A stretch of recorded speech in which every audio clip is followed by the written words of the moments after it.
Welcome to Electric Culture of Safety, folks. Appreciate y'all being here today.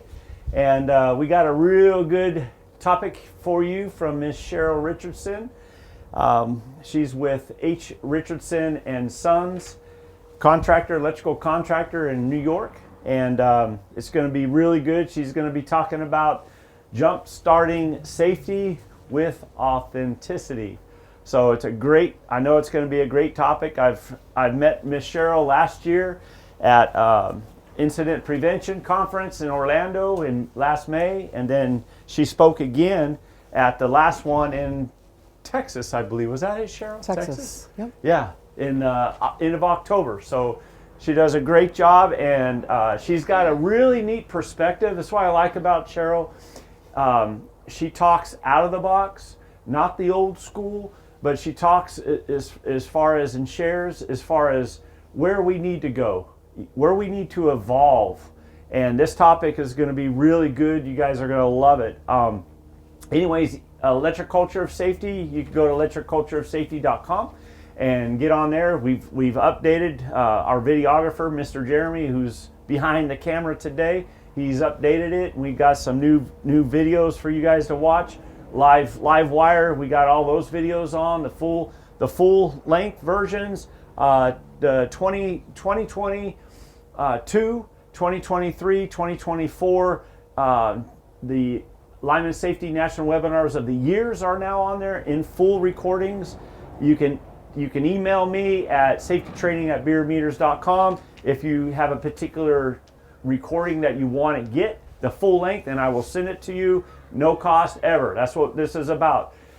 Miss Cheryl, her company, they sponsored her to come down here. They're actually our newest partnership. On our partnership logo, our newest endorser of ECOS with their logo on the ECOS partnership logo. So it's just neat what we're doing here, grassroots, and that's what we're outside. We're outside here and stepping on some burnt grass. It's January 2025, and Miss Cheryl kicks off this year on the right foot, that's for sure. And we got, about 40 degrees here? It sure is. Yeah, got some sunshine, and it's beautiful. So, Miss Cheryl, I want to thank you for coming here. Thank you, Brian. Appreciate you being here and your company sending you. I'd like to talk a little bit about Miss Cheryl, as far as, because you didn't start in the industry, but you came into the industry with a lot of background that is extremely helpful as far as communication. Give us kind of your upbringing, your background, what you're bringing to the table. Sure, Brent. So definitely have a different history than the utility industry. I was a manager at one of the Target stores, did some work with, actually owned a bar and a restaurant, so did some bar and a restaurant management. 20 years I was in management within a surgical firm. So had those sorts of experiences and literally brought the human part to the utility without any of the other knowledge. Yeah. So Ms. Cheryl, CEO and president of H. Richardson and Sons, and so we were talking. It's like majority as far as woman owned. Mm-hmm. How do you say that? Lady owned. What's the official I know term? I get confused between woman owned and women owned. I think it's women owned. Okay, I believe. women owned. Yeah. Okay. Yeah. So tell us a little bit, Cheryl, as far as the services your company offers. Sure. So we are a powerline contractor. When I came on in 2020, we were very small, just starting out, just a great opportunity for me to come into the company. I believe at that point we had about 12 linemen and we had about 6 forestry men to help them out. Mm-hmm. And over the years, over the last 5 years, we've grown quite a bit. We have about 70 linemen right now. We have a tree division with about 40 guys, actually into some right-of-way work and that sort of thing, and started a fiber division in 2023. So we have about 10 people with that division right now. So offering those 3 things, started the fiber division mainly because there is a service called One Touch, and if we can go in for make-ready work and do the tree trimming, raise the power lines up, and then bring fiber through behind that, it avoids a whole lot of coordinating for the fiber company. So that was the reason for bringing these guys on. They're doing a great job. They're building well, and those are our 3 services. Yeah. So your company, obviously, starting from being very small, now you're starting to come up in the ranks, and you're providing more services. And in the New York area, is it just New York, or is it other states adjacent. So we're within New York for our regular blue sky type of work. We really just travel for storm. Okay. Yeah, So you do some restoration as well. we do. Nice. We do. Very Yeah. nice. Yeah. All right. Well, thank you for coming, Miss Cheryl, and Thank look you forward for to having me. listening to your words. Thank you so Thank much. you. Thanks, Brent. So I think I'm just going to backtrack a little bit here and bring back the ECOS logo if I can. Just want to just take a second. Obviously, a great opportunity for me to come and share what that we're seeing in our company, but also as Brett said earlier, I watched one of Jim Vaughn's presentations on taproot analysis the other day, and just a great opportunity for everybody to bring some of these outside of the box things that we can do to expand safety. So a great big thank you to ECOS from me. Thank you, Brett, for these temperatures down here, almost exactly like New York State. So just wonderful, and glad to be here. I know that I talked a little bit with Brent about our company and what we provide. Just want to flip over to a slide here. Have some slides of some of the things we do. And I think one of the real barriers we've broken down is that we have our tree people working with our fiber people, working with our power people. They're working together. It isn't such a, I'm going to say, division in labor. So what the slide here, the actual third slide over, is a situation where we had our fiber people working with the power people, just a great team effort on a really complicated pole. So just going to flip ahead. I'm going to do a couple things today. What I'd really like to do is present a challenge at the beginning of this talk and a challenge at the end to make some sort of changes in your organization. And I'm going to talk from my point of view for a moment about where I started and kind of where we've evolved. I came into the company, of course, in 2019, 2020. There were other people running things at that time. I didn't know anything about this sort of an industry. And I just kind of sat back, handled the office information, and tried to learn a lot really quickly. So in 2022, beginning of 2022, we were working with another contractor who was providing us some of our field leadership, some of our estimating. We were employing those people. And at that point in time in 2022, we made a split with those people because we were both growing, and it just made sense to do it at that point in time. So that was kind of the point where I was able to look back and say, what have I seen that has worked well? What have I seen that hasn't worked well? And how can I try to guide these people in a little bit of a different way? And my whole idea at that point really was to,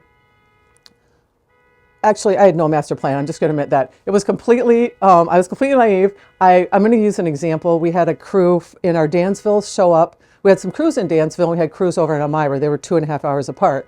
Elmira had a deadline, and I knew they weren't going to make that deadline. So I reached out to the guys in Dansville, said, could we just send a couple crews over for 2 full weeks to help these guys out, make the deadline, and finish things up? And they did that. It was great. We made the deadline. The guys went back to their home base.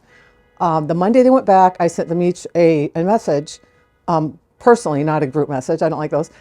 Basically thanking them and saying, hey, you guys, you know what? You came over here. You helped us make a deadline. The customer's really happy. We're able to grow because of this, and I really appreciate you leaving your families, because they were at a show up where they were by their families. And I did that, and it was just naive. It was like what you do for a human being. So about 6 months later, I was talking to one of the working foremen over there, and he told me the reason he stayed with the company, planned to stay with the company, was because he got that one text that said that, and no one had ever thanked him for leaving his family. So that was like the naive things I was starting to do. The difficulty really was that I didn't have a person with line history behind me. So I was out there making these changes, but I'm sure people are pointing and saying, you can tell she doesn't know what she's doing, because she's thanking people, she's giving them money for things, and it doesn't make any sense. So I was able to partner up with Bill Martin. And to give you an idea of what Bill's like, if you don't know him, probably everyone does, but he's kind of like Bill Nye, the science guy. And I could actually see Bill saying, Bill wants to save the world. And I could see him in this poster instead of Bill Nye. And we all have to admit there is an eerie resemblance between these guys. So Bill came to my rescue. When I first met Bill in the beginning of 2023, he said to me, Cheryl, in a year, you're going to be talking about the changes in your company.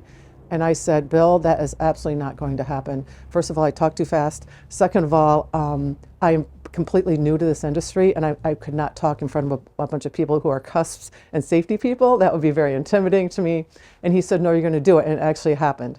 So my challenge today to you is, if you have ideas outside of the box, if you have ideas, and I'm gonna give you an example here. I think this is how, in my mind, I think about safety. So I think about seats at a theater, and I think about the father being the taller guy with the popcorn, and I think about his kids sitting next to him. And the two kids right next to him are very manageable, very controllable. They're like our PPE and our taproots and our training. If one of those kids in the middle of the show starts throwing popcorn, he's got him. He's got him, right?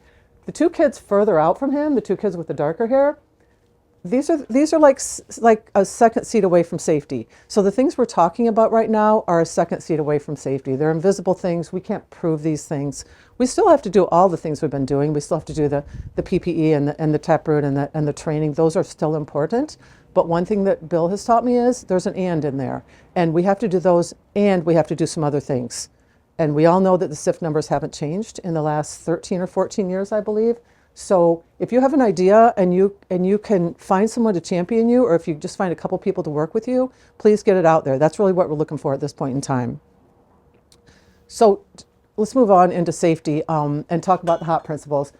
I love the HOT principles, and I think that I was introduced to them in 2022 and maybe 2021, and I immediately read and listened to all of Todd Conklin's podcasts. I read Sidney Decker, and I got a whole presentation together because I'm going to go out to the show-ups. I'm going to present this. I'm going to explain, we're a learning organization now. We're not going to fire people for making mistakes. We're not going to fire people if something happens. We're going to talk about it. Error's normal. We need to set up a company that is supportive of you, not doesn't make you concerned that you're going to lose your job. Put together like a half-hour presentation, and went to the show-ups, put on the presentation, went back, all ready for things to change, and not one dang thing changed. Because at that time, there's a couple things I didn't realize. One is that if you talk about the HOT principles, if you talk about our program where we use some roles and concerns to talk after a job brief, you can't just drop that little pod into a company. You have to have a whole baseline that's hard work to set up with respect and trust and all those things to get that started. So for me, it was possibly a little bit frustrating, but as I'm going to talk about a little bit more that I learned later, that I've learned as I've gone along about why my HOT principle didn't work. But definitely just talking about it didn't work. You really have to talk the talk and walk the walk. And I wasn't walking the walk yet, and people didn't know that yet. So how do we start to change those things? Well, I'm going to talk about two things today, and I really think they go together. When you talk about authenticity and leadership, you're really building authenticity in your people by just modeling that. So we're going to talk about that, and just the fact that if you, as leaders, if we admit that we made a mistake and apologize, it gives people sort of permission to make a mistake. You can't expect people to admit their mistakes if you're not admitting theirs. So how did we tackle that? Well, I'll tell you. Once again, it was not a master plan, and some things just happened because of some things we tried out. So this is a copy of our newsletter, and certainly the print is small. I'm not putting this newsletter up for anyone to be able to read it. I just want to describe what we do with our newsletter. Very old school, certainly, and we tackle a bunch of things. We talk about some of our successes in the field, put a good catch in there, new equipment within the company that just to let people know, those sorts of things. But really, the most important thing in our newsletter is the human aspect. And that's what I want to talk about today. So small picture here in the corner is a picture of a young man by the name of Carlton. Carlton works with our rock drill team. That particular day, they were working up on the St. Lawrence, so the far north of New York State. If people who are fortunate enough to have homes and camps up on the St. Lawrence have to drive about a mile off the road to get to their camp. So every driveway or road is about a mile long. The guys were getting ready to rock drill. They realized if they could park in this young lady's driveway, that they would avoid having to cross over a whole bunch of lawn and tearing up lawn. Asked permission to do that. The customer said, no problem, you can do that, absolutely. But she said, just want to move my car to the end of the driveway because I have some errands to run. I want to be able to get out. So she did that. Went out, ran her errands, came back, parked at the end of her driveway. Carlton noticed that she was getting her grocery bags out of her car. So he shut down the rock drill operation, and he walked down, got the bags for her, walked them up to her porch, and put them on her porch. So that's important, right? It's a human caring thing. That's what we're looking for. The important thing that day, though, was that someone on the rock drill team took a picture of that and sent it to me and said, look what Carl did. And just like when we talk about HOP, response matters, if we are going to encourage people to be like that, we can't come out after they do that and say, oh my God, Carl, you know what? First of all, that rock drill's expensive. It's expensive to repair. Stop slacking. Get back on the rock drill. We're trying to make money here. Come on, what are you doing? Instead, we celebrated that. We put it in a newsletter. We talked about it on our weekly call about being a good human being. And so what that did is it kind of created a situation where we don't just have a near miss and a good catch program, we have a good deed program. And that good deed program, while it's hard to explain the connection with the good catches, it definitely is a part of recognizing people for being human beings and who they are and creating that connection, that deeper connection within ourselves. So I want to I'm not trying to brag here, we just want to talk about a couple of other good deeds that we talked about. This same rock drill team, they're right on the St. Lawrence River again, for some reason, still in that area, not the same day that Carlton carried the groceries, but the team was driving down the road. A vehicle passed them, overcorrected, and crashed. So Carl immediately dialed 911. The other man on the rock drill machine, Chris, he opened up the hatchback. He got in the front with the woman who was in the accident. She had had a shoulder. I heard all this from Chris. She had a shoulder surgery, and the seatbelt. She was laying right under her wound, and she was in really a lot of discomfort. She couldn't get out of the car. So he got into the car. He held her shoulder up. He waited for the first responders to arrive. He waited in there while they put a blanket over the both of them and broke out the windshield and got the woman out of the car. So just another great example of people are taking pictures, they're sending these in. The company as a whole is getting to know these people and as caring people, not just the macho, we don't care, which is the way it's always been. I hate the way it's always been, but it kind of is. So that's Chris. One last picture of Chris that I love is that on the Monday before Christmas this year, we had a rock drill scheduled, and Chris called me on Sunday night and said, is there any way I could wear a Santa suit out to this? Because I think the contract we're going to would really love this. And I was like, I guess it's Sunday night. Do you have one? No, I don't have one, but I'm going to find one. So he called every store between the North Country and the Finger Lakes, found a Santa suit, and proudly wore his Santa suit. It doesn't say much more than that someone's comfortable just to wear a Santa suit in and go out to these contractors who are a bunch of macho construction guys and say, hey, I'm here celebrating Christmas. So that's something else Chris did, but it kind of shows where we're at in terms of where people are at and comfortable with being themselves and coming in and not being made fun of or any of those things. So I like to bring that up with Chris. One last good deed I want to show you. This was found by Brian, and just to let you know where this is on the Thruway in New York State, and I'm not going to kid you. There it goes. Perfect. This is on. I drive 80 miles an hour on this thruway. You do not want to get out of your vehicle on this thruway. It's dangerous. Flaggers have been killed on this thruway. Brian, and I'm going to say this. Brian is not the first person you would expect to do a good deed. He's one of the more last people you expect. But he sent me this video and told me he was driving home from his job in Rochester, and came upon this scene on the thruway. The man in the picture had boxes had blown out of his car. He was running around trying to gather them up. Brian stopped. He turned on his beacons to slow the traffic down, and he risked his own life by getting out of his vehicle and getting up with the boxes. And it sounds crazy. It isn't high risk, but it is a risk out there. So when Brian sent me this video, he sent it to me and said, I don't want anyone to know about this, but I remember this morning on the safety call when we talked about a good catch.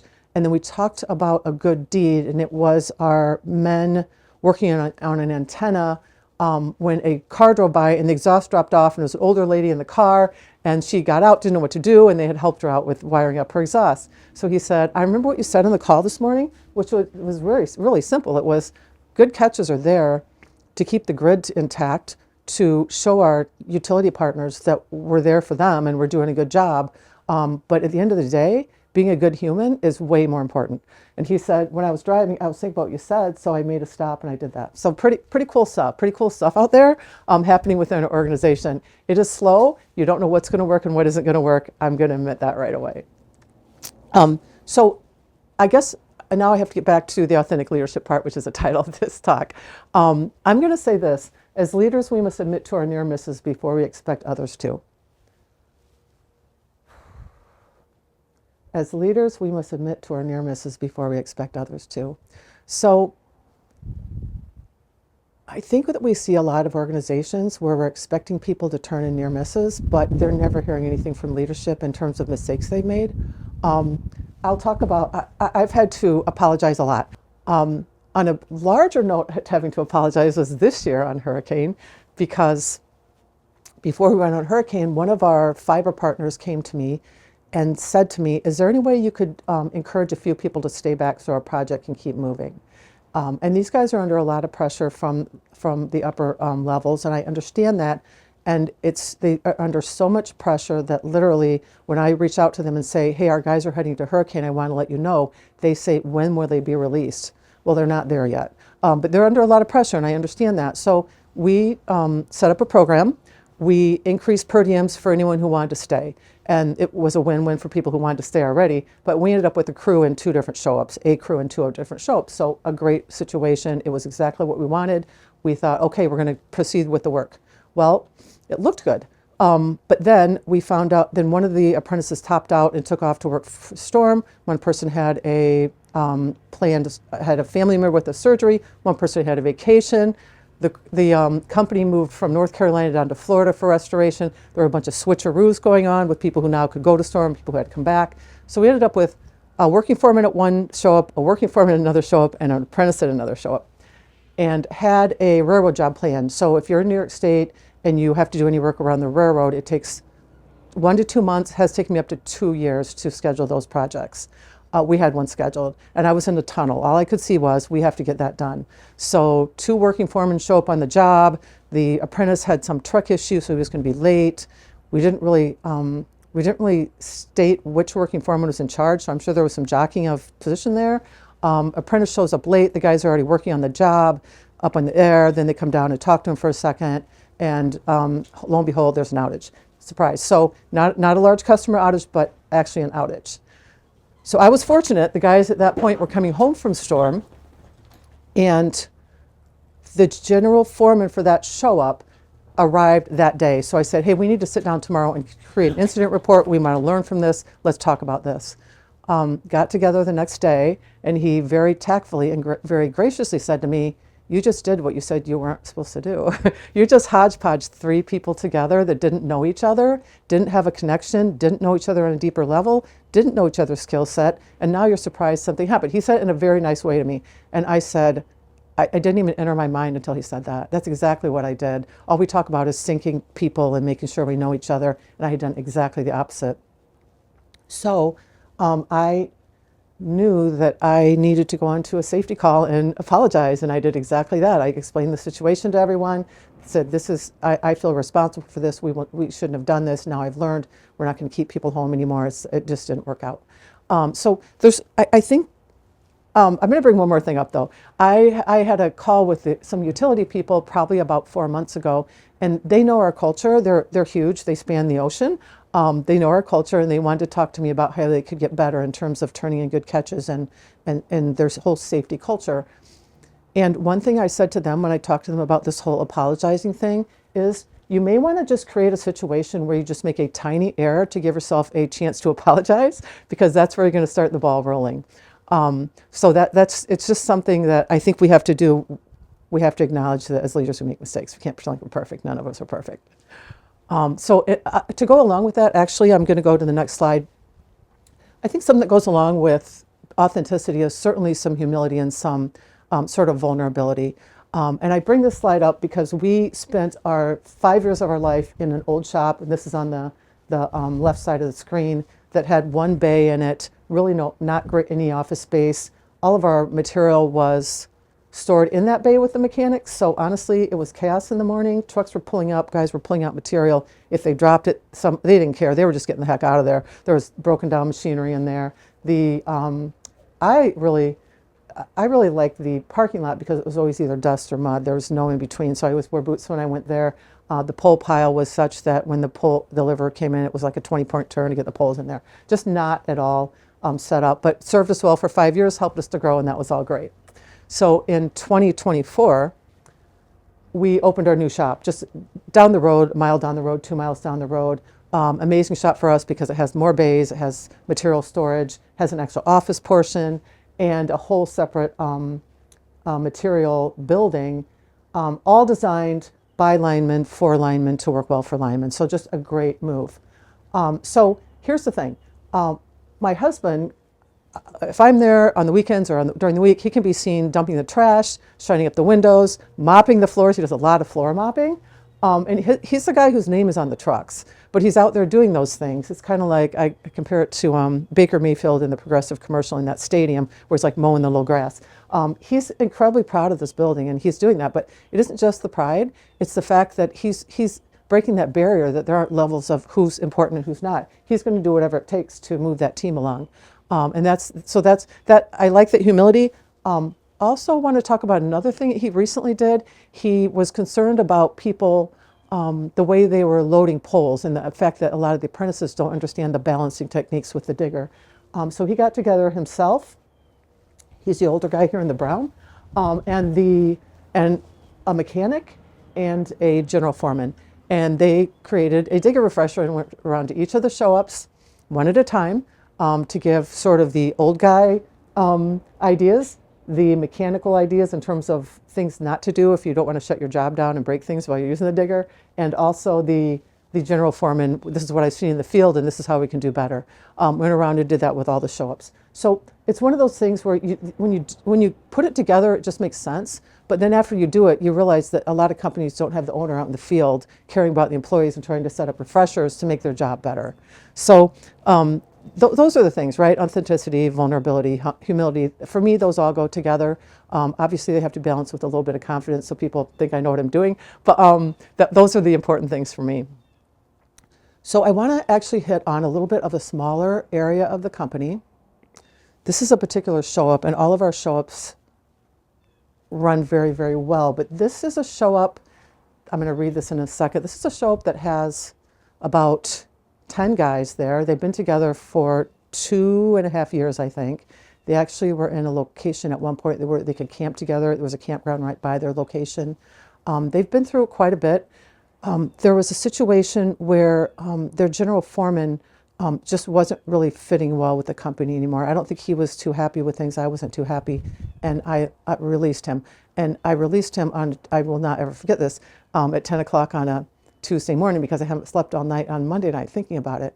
And after he was released, we got a job brief back that afternoon. Bill, I think you still have this job brief, where the apprentice suggested within their work log that they all stop after this happened. They all vent their frustrations, vent their anger, whatever angers they have, sync back together, and then re-job brief and re-get into the group. And sync isn't a word you use in this industry a lot. It's a word we're trying to get into there, but for an apprentice to recognize it and say those things was pretty huge. I did have to go down a week later. I let them cool off. It wasn't that I was afraid of them. I just didn't want the wound to be really fresh. I did go down a week later and apologize to them for my timing, certainly not professional, 10 o'clock in the morning. I know better. So went down and apologized for that. And everything really worked out for the best. It wasn't a lot, there wasn't a lot of anger. There was maybe some confusion. And you can only go so far with that anyway without breaking sort of the confidentiality code. So anyway, this is the show up. So about 4 months ago, I got this text from one of the working foremen there. Cheryl, I had an offer from Ferguson. That's another contractor, much larger contractor in New York State, to start with them tomorrow in Corning. This was a very hard decision for me to make, but they have a 5-year contract in Elmira. So closer to the guy's home. 5 years for these guys is an eternity because it seems to be a little bit, not like it used to be, I think as much, but it's sort of a gypsy industry. If they get mad, they move. If they find something closer to home, they move, and they move between jobs. So he has a 5 years in Elmira. That's awesome. He says, I want to thank you for everything and how much you do and actually care for your employees. This is definitely the only quit in my 15 years that I truly feel bad about. HRS is, in my opinion, the best contractor in 1249. So I'm not showing you this to pat myself on the back. I'm showing you this because guys don't do this. They go and you never hear from them. Even if they go on good terms, you don't hear from them again. This guy isn't trying to come back to work for us. He's gone for 5 years, which he thinks is a lifetime. So no reason really to send this text, except I think when we get into psychological safety, things we call intangibles, invisible things, I think that we don't have any benchmarks for that, right? You can't measure it, so you can't manage it. So that's why it's a very hard thing to deal with. But something like this for me is a benchmark. It's a success that someone would send a text like this to us. So I'm going to share another text with you. First, I have to explain. And that show up in in Big Flats, the same show up we've been talking about, that when the general foreman left, the non-working was promoted, and the non-working was already not thrilled about being a non-working because he liked being in the bucket. So I asked him a lot of questions. He felt like it was a place for him to be at that time. He loved his team. He wanted to be there for them. So he took the job. He took the job on as general foreman. So last year, when I was in Dallas at the IP conference, I got this text from this guy who had been doing this job for about, I don't know, maybe a year, maybe a little more, a little less. It says, I just want to talk to you about a change in our show up. I'm not happy with my current position. I love working for HRS, but GF is not where I see myself to be at this point in my career. And he's pretty young. I feel I took on the role out of necessity rather than aspiration. With that said, I am more than confident that any of the linemen, he really means working foreman, here could fill my role and put me back in the bucket. I've talked to my 3 linemen, and Joe Cleese has decided to step up. Joe has many more years of life experience and also professional management from a previous job. So I got the text, and I was like, just a minute here. This isn't how we do things. You don't tell me who's going to be the general foreman. I decide who's going to be the general foreman. So I calmly reached out to him and said, hey, you know what? Let's not make that change yet. I want to come down and just kind of interview him, talk to him next week, and we can come to an agreement. But we really have to do those things. And then I slept on it overnight, and the next day I got up and I was like, what am I doing? These guys they're a team. They love each other. They know what they need. I don't know what they need. Why am I doing things? Because we've always done it that way. Like, I have to break that, right? So I called him back and I apologized. And I said, hey, listen, I was really off track on that. You guys know what you need. You took the time and the care to decide what would be best for you guys. So it's up to you guys. You're making a good decision, and I have confidence in your decision, and we don't have to do it the same all the way. So just a quick picture of this show up, very small show up again. I think a couple guys might be missing, but we have Joe, the old GF on the end, Joe, the new GF on this end, and some guys who don't have the name Joe in the middle. So it's a great show up, and in getting ready for this conference, actually, I was going to go down and talk to the guys down there. I wanted to see what their secret was for being a good team, for not having drama in their show up, for being productive, being safe all the time, and just getting along so well. The day I was going to go down there, it started snowing really hard. So I called Joe, the new GF, and I said, hey, listen, I'm not going to make it down today. This is what I'm looking for from you. Could you just talk to your guys and maybe come back to me in 3 or 4 days? Let me know what you guys think is some of your secrets. He said, sure, no problem. He got back, I had to go get back to him in 4 days, and he said, yeah, I talked to all the guys and we have no idea. We just don't know. And I said, well, that's unfortunate because now I'm going to have to come down there. So a week later, I went down to see them face to face. And this is what I walk into in their show up. So I'm really hoping my insurance company isn't watching this, because they actually have a wood stove piped out through a Connex. In their show up, they have beehives, they have antlers and all those things. So it's a super homey show up. Sat down with the guys, and they still didn't have the secret. But what I realized as we talked was that they don't have a system of this person's important and the apprentices do all the crappy work. If someone pulls in and there's an apprentice loading material, they wash their own truck. They don't say, hey, after that material, you need to wash my truck, because that's what apprentices do. If they need material loaded and an apprentice is unloading trash somewhere else or not there that day, they do it themselves. So it's almost like a microcosm of what we're trying to set up with the company, which is not having a system of I do this and you do this, but let's have a common mission and get together and be a team within that show up. So I appreciate that. I know they appreciate it. I think that they don't really know what's going on there in terms of what they've created, but they've just created an amazing group of guys who do a great job, are very safe, and they truly know each other on a deeper level. So have that human aspect is absolutely at that show up. So the second challenge I want to throw out today is a little bit of a bigger one, but I think it's important. There is a contractor in New York State by the name of Northline. They do a safety summit every year, and it's incredible. They have great speakers. They have vendors there. They have food. They have training centers. They have all kinds of great things that happen, and also just an incredible.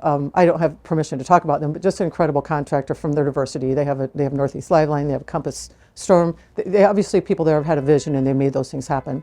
So I was looking at LinkedIn one day, and Mike Starner from NECO was actually at the safety summit, and he was interviewing the owner, Jamie Atkins. They were talking about capacity, and I was watching that, and I was thinking, this is so cool. I would love to do this someday, but this is way beyond us, maybe like 10 years, right?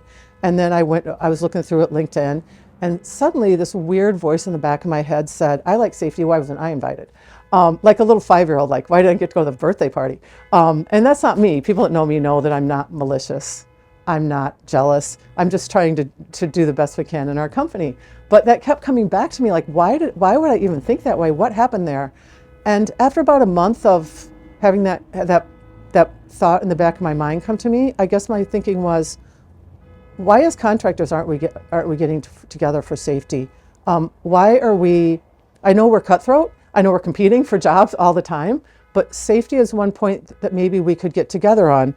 So my idea now is a safety base camp. So what I'd like to do, we're going to do this summer. It's a vision I have, and we have to flesh it out, and we have a lot of good people that can help me with this. But my idea this summer is, number one, we're going to have a big safety meeting or symposium or whatever at our show up in Geneva.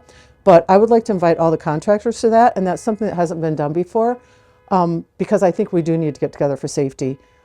And it's going to be very light, and it's just throwing out some ideas I have. I'm going to do it in centers similar to what you see if you have young children going to their soccer practices when they're 3 or 4. Instead of playing a game, they have little centers where they practice this and this. So I'd like to do some centers. People that work outside and work with their hands, they don't want to sit for an hour and listen to something really. They're like 15-minute people maybe. So just want to do some centers like the digger refresher. I think Billy's going to do a little self-rescue center if we can bring him over, Billy Martin. Maybe someone wants to do like a back saver center to show how to use those things. So a lot of centers. We are extremely fortunate that we have a helicopter and a person to fly it. So the way I'm going to try to get the other companies to come in, the other contractors, I will offer them a block of time for free helicopter rides if they set up one of their centers. So that's my idea to bring them in. I think that will work. But here is the thing. I'm talking today and we're all talking about reducing SIFs. But the truth is that suicide and drug overdose kills more people in this industry than any of these accidents. So again, these are just my ideas. But I think that we do all we can to try to watch people's mental health.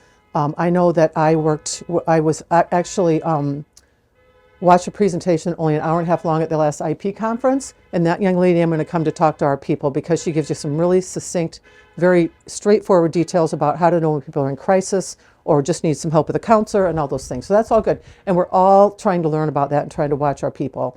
The problem is when they hit that tipping point, either we're not there, they don't even show any signs, and now we're blaming ourselves for not catching that. So I'm going to throw the "and" word in one more time. We still have to do those things. We still have to take care of our brothers, watch our brothers, but I think we now have to do the hard work, and that is to get into these guys' heads when they enter boot camp. We have to start talking about suicide. We have to start acknowledging that we have a bunch of type A personalities coming into this, sometimes adrenaline junkies kind of, and that they are suddenly going to be hit with a lot of money, and they're competitive, so they're going to be keeping up with their brothers, maybe getting themselves into debt. Maybe they're not going to choose life partners that well, and I'm not just talking about husbands and wives and girlfriends and boyfriends. I'm talking about their friends, their drug dealer friends, because now there's a bunch of drugs involved. Now we have alcohol, and they're being hit with all these things, and we can't change them by the time they get up into the line status. I think we have to acknowledge that before that, and start with, again, before they even enter the program. So I'm hoping to work with our local union on that and set something up. And my plan for this whole safety base camp is to be able to have the proceeds from that, which I will figure out how we're going to do proceeds, but have the proceeds from that go to start setting up this program and kind of funding that, because I think that's where we need to be right now. That, again, is the hard work. That is the hard work that we have to do where we're at in this industry, in my opinion. So I guess my challenge today is to look around, and if you see some things that are problems that aren't just about people having accidents or incidents, to start to try to do the work to do those things.